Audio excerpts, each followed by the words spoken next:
We start with developing news. The last suspect charged in the rock throwing death of a 20-year-old woman will now undergo a mental health evaluation. Joseph Koenig was in court this morning, where it was revealed his defense team raised the issue of insanity in a motion on June 27th.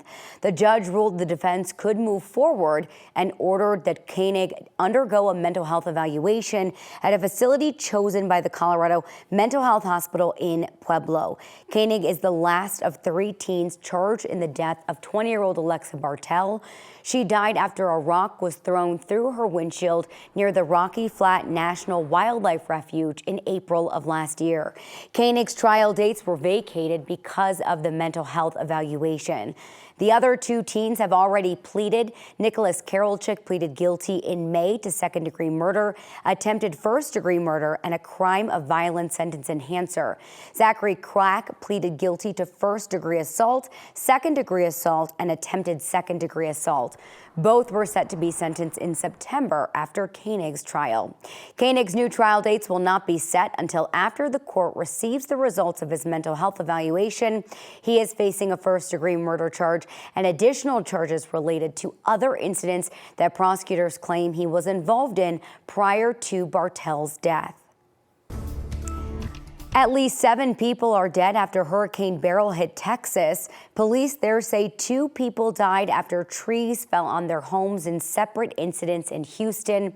Beryl has since been downgraded to a tropical depression, and there is a huge cleanup and restoration operation underway to reconnect power for 2.3 million energy customers in Texas, and more than 26,000 people are without power in Louisiana.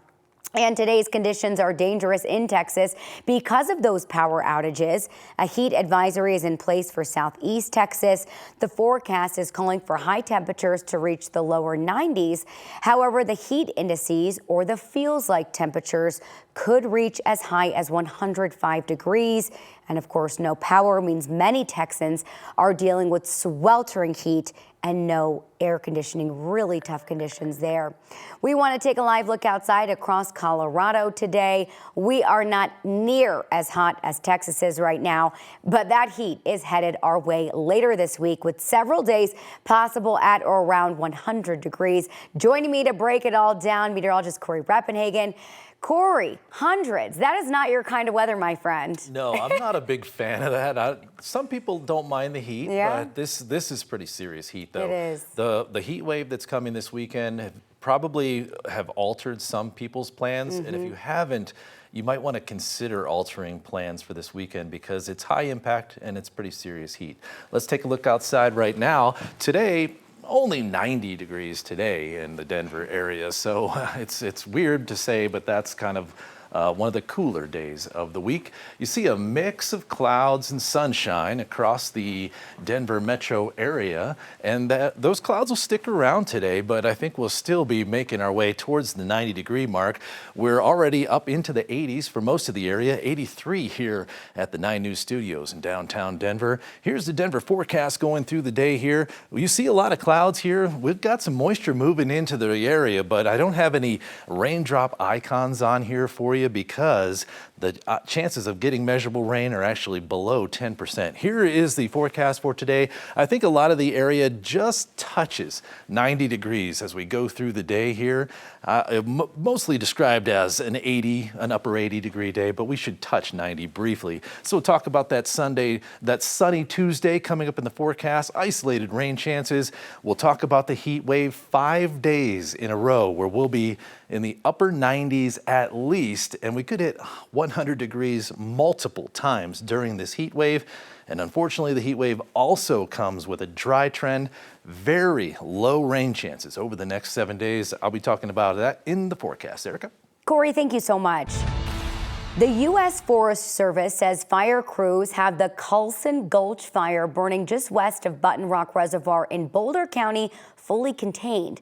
The flames ended up burning about a half acre. Smoke may still be visible in that area, and officials are asking people to stay clear of the Johnny Park area and Coulson Gulch trailhead. The Oak Ridge fire in Pueblo County is now 70% contained. It's up from 1% from just Monday. There are more than 500 firefighters working that fire at this time.